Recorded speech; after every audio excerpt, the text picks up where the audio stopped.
അസ്സലാമു അലൈക്കും വറഹ്മത്തുള്ളാഹി വബറകാതുഹു. മൂന്നാം ക്ലാസ്സിലെ പ്രിയപ്പെട്ട വിദ്യാർത്ഥികളെ, ഇന്ന് നടന്ന നമ്മുടെ അവസാന പരീക്ഷ താരീഖിന്റെ ചോദ്യപേപ്പറാണ് നമ്മളിവിടെ ചർച്ച ചെയ്യുന്നത്. ഒന്നാമത്തെ ചോദ്യം, യോജിച്ചവ ചേർക്കാം. ഈ മറുവശത്ത് ഉത്തരങ്ങളുണ്ട്, ശരിയായ ഉത്തരങ്ങൾ എടുത്ത് പൂരിപ്പിക്കുകയാണ് വേണ്ടത്. ഒന്നാമത്തത്, ആമിന ബീവി റളിയല്ലാഹു അൻഹ വഫാത്താകുമ്പോൾ അവരുടെ വയസ്സ് എത്രയാണ്? 20 വയസ്സാണ്. ആമിന ബീവി വഫാത്താകുന്ന സമയത്ത് എത്ര വയസ്സാണ്? 20 വയസ്സ്. നമ്മുടെ നബി സല്ലല്ലാഹു അലൈഹി വസല്ലമയുടെ കുടുംബം ഏതാണ്? ഹാഷിമാണ്. നമ്മുടെ നബി സല്ലല്ലാഹു അലൈഹി വസല്ലമ തങ്ങളുടെ കുടുംബം ഹാഷിം. മൂന്നാമത്തത്, ഇബ്രാഹിം നബി അലൈഹി സ്വലാമിന്റെ പത്നി എന്ന് പറഞ്ഞാൽ ഭാര്യ ആരാണ്? ഹാജറ ബീവി റളിയല്ലാഹു അൻഹയാണ്. ഒന്നാമത്തെ ഓപ്ഷൻ. നാലാമത്തത്, ആമിന ബീവിയുടെ പിതാവ് ആരാണ്? വഹബാണ്. വഹബ് അവസാനത്തെ ഓപ്ഷൻ. അഞ്ചാമത്തത്, ഇസ്മായിൽ നബി അലൈഹി സ്വലാമിന്റെ ഭാര്യയുടെ ഗോത്രം ഏതാണ്? ജുർഹും. ജുർഹും എന്നുള്ളതാണ് ഇസ്മായിൽ നബി അലൈഹി സ്വലാമിന്റെ ഭാര്യയുടെ ഗോത്രം. ഇനി ആറാമത്തത്, നബി സല്ലല്ലാഹു അലൈഹി വസല്ലമയുടെ പോറ്റുമ്മ, വളർത്തുമ്മ ആരാണ്? ഹലീമ ബീവി റളിയല്ലാഹു അൻഹ. ഈ രൂപത്തിൽ ശരിയായ ഉത്തരങ്ങൾ തെരഞ്ഞെടുത്ത് എഴുതുകയാണ് വേണ്ടത്. ഇനി രണ്ടാമത്തത് പൂർത്തിയാക്കാം. ഒന്ന്, മടക്കയാത്രയിൽ അബവാ എന്ന സ്ഥലത്ത് വെച്ച് ആമിന ബീവി റളിയല്ലാഹു അൻഹക്ക് രോഗം ബാധിച്ചു. എന്താ സംഭവിച്ചത്? രോഗം ബാധിച്ചു. രണ്ടാമത്തത്, അബ്ദുൽ മുത്തലിബ് മരണാസന്നനായപ്പോൾ നബി സല്ലല്ലാഹു അലൈഹി വസല്ലമ തങ്ങൾക്ക് സംരക്ഷണം നൽകാൻ ആരെ ചുമതലപ്പെടുത്തി? അബൂ ത്വാലിബിനെ ചുമതലപ്പെടുത്തി. അബൂ ത്വാലിബിനെ ചുമതലപ്പെടുത്തി എന്ന് അവിടെ എഴുതി കൊടുക്കണം. മൂന്നാമത്തത്, നബി സല്ലല്ലാഹു അലൈഹി വസല്ലമയുടെ പിതാവിന്റെയും മാതാവിന്റെയും വംശപരമ്പര പരിശുദ്ധമാണ്. കുടുംബ പരമ്പര പരിശുദ്ധമാണ്. നാലാമത്തത്, ഖദീജ ബീവി റളിയല്ലാഹു അൻഹയുമായുള്ള നബി സല്ലല്ലാഹു അലൈഹി വസല്ലമയുടെ വിവാഹത്തിന് നേതൃത്വം നൽകിയത് ആരാണ്?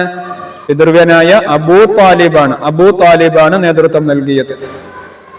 അഞ്ചാമത്തത്, നബി സല്ലല്ലാഹു അലൈഹി വസല്ലമ തങ്ങളെ സ്നേഹിക്കുമ്പോൾ മാത്രമേ നാം മുഅ്മിനാവുകയുള്ളൂ.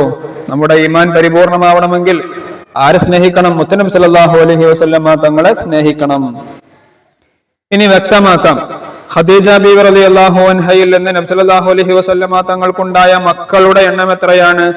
6 മക്കളാണ്. ആകെ 7 മക്കളാണുള്ളത്. അതിൽ 6 ആരിലാണ്?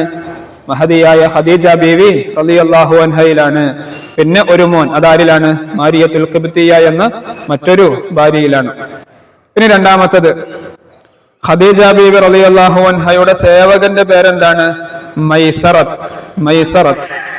ഷാമിലേക്ക് കച്ചവട ആവശ്യാർത്ഥമൊക്കെ പോയ സമയത്ത് ആരുടെ കൂടെയാണ് പോയത്? ഈ മൈസറത്തിന്റെ കൂടെയാണ്. മൈസറത്താണ് ഖദീജ ബീവി റളിയല്ലാഹു അൻഹയുടെ സേവകൻ. ഇനി മൂന്നാമത്തത്, ഹജറുൽ അസ്വദ് എവിടെ നിന്നിറക്കപ്പെട്ടതാണ്? സ്വർഗത്തിൽ നിന്നിറക്കപ്പെട്ട കല്ലാണ്.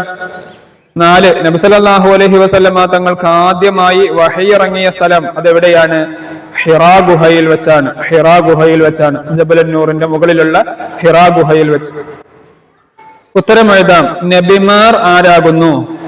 അള്ളാഹുവിൽ നിന്ന് വഹയി ലഭിച്ച മനുഷ്യരാണ് നബിമാർ. രണ്ടാമത്തത്, മക്ക നഗരത്തിന്റെ മറ്റു 2 പേരുകൾ ഏവ? ബക്ക, അതുപോലെ ഉമ്മുൽ ഖുറ. ഇത് രണ്ടും മക്കയുടെ മറ്റു 2 പേരുകളാണ്. മൂന്നാമത്തത്, അള്ളാഹു ഒരിക്കലും താങ്കളെ പ്രയാസപ്പെടുത്തുകയില്ല. ഇത് ആരോട് പറഞ്ഞതാണ്? ഖദീജ ബീവി മുത്തനബി സല്ലല്ലാഹു അലൈഹി വസല്ലമ തങ്ങളോട് പറഞ്ഞതാണ്.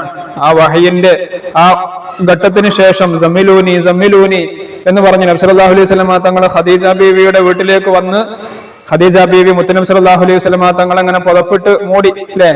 ആ സമയത്ത് ഖദീജ ബീവി പല കാര്യങ്ങളും പറഞ്ഞ് ആശ്വസിപ്പിച്ചു. അതിൽപ്പെട്ട ഒന്നാണ്, അള്ളാഹു ഒരിക്കലും താങ്കളെ പ്രയാസപ്പെടുത്തുകയില്ല. ഇനി നാലാമത്തത്, ജിബ്രീൽ അലൈഹിസ്സലാമിനെ ഏൽപ്പിക്കപ്പെട്ട ചുമതല എന്താണ്? അള്ളാഹുവിന്റെ സന്ദേശം.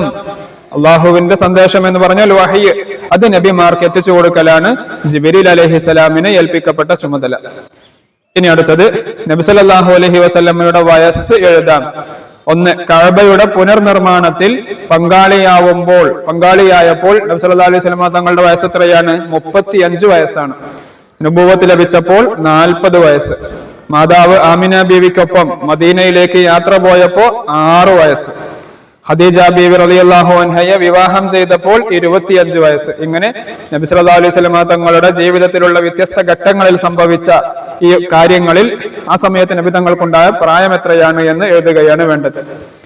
ഇനി പൂരിപ്പിക്കാം. വറഖത്ത് ഇബ്നു നൗഫൽ ഡാഷ് നന്നായി പഠിച്ചറിഞ്ഞ മഹാപണ്ഡിതനായിരുന്നു.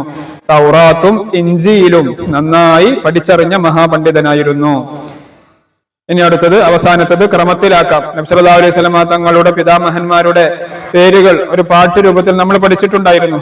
അബൂഹു അബ്ദുല്ലാഹി അബ്ദുൽ മുത്തലിബ് വഹാഷിമുൻ അബ്ദു മനാഫിൻ മുൻതസിബ്. ഈ രൂപത്തിൽ അവിടെ പൂർത്തിയാക്കുകയാണ് വേണ്ടത്. ഇതാണ് ഇന്ന് 3ാം ക്ലാസ്സിൽ നടന്ന താരീഖിന്റെ ചോദ്യപേപ്പർ. വിദ്യാർത്ഥികളൊക്കെ നല്ല രൂപത്തിൽ തന്നെ ഉത്തരങ്ങൾ എഴുതിയിട്ടുണ്ടാകുമെന്ന് പ്രതീക്ഷിക്കുന്നു. അള്ളാഹു എല്ലാ മക്കൾക്കും നല്ല വിജയം നൽകി അനുഗ്രഹിക്കുമാറാവട്ടെ. വീഡിയോ മറ്റുള്ളവരിലേക്ക് ഷെയർ ചെയ്യുക. അസ്സലാമു അലൈക്കും വറഹ്മത്തുള്ളാഹി വബറകാതുഹു.